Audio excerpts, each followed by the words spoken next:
outro. A roppel orbo da voti evit dilen ur c'hanadet en Europa. Neoket homa un dilenadeg eis evidon. Pe o gwir ne glotket gant Breiz, ar bastel vro voti, laket warnom gant Paris. Koulskoude, kavout a radeom eo pouezus braz e helfe ar vretonet voti, evit ul listen a lakaio mouez ar vro da vez a klevet e Parlament Europa, a bedek Bruxelles zo ken. A listen ze, a c'hellomont da grevat mouez pobloudistad al Europa. Catalonia, Skos, Euskadi, Kembre, a kemen pobl a stourm evit derc'hel d'er idantelez a de yez.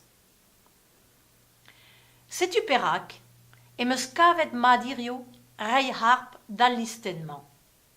An darvoudou nevesan e Breiz a baoe fin an an, paset, o deus diskouezet skler e fele d'ar vretonet bez a klevet muor a diloriet gwelloc'h ive.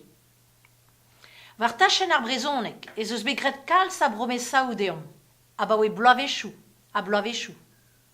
Prometet eo bet gant prezident France gurieka karta Europa ar yezou minorelet. A baoe pemzek vloa e c'hortozom e vefe kadarnaet ar zina d'urze. A neo ket begret c'hoaz.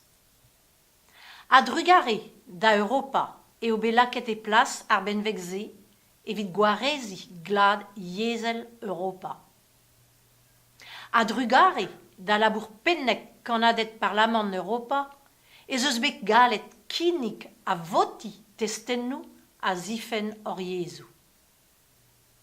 A pa ne vefe ket, gant an testennou ze, galou de lezen a vefe rediet ar stadou da zouja dezi, mon a reon d'ober memestra ur broud hag ur gwask, n'al ket mouy ar stadou ober, e giz pa ne vefe ket an ezo.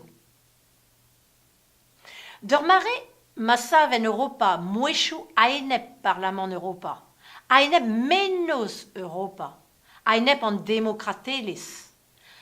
D'ur mare, ma zeus risklou braz da welet dilenet tud ganto menochou striz ar stadou ol c'haloudus, menojou a ya a enep interestou Breiz hag ar brezonek. Ya, marement e kavant pouezus arpa a listen digor kiniget gant Christian Guyon var, evit lakad mouez an ol vretonet da vez a klevet. O trugarekad a ran evit o tibab.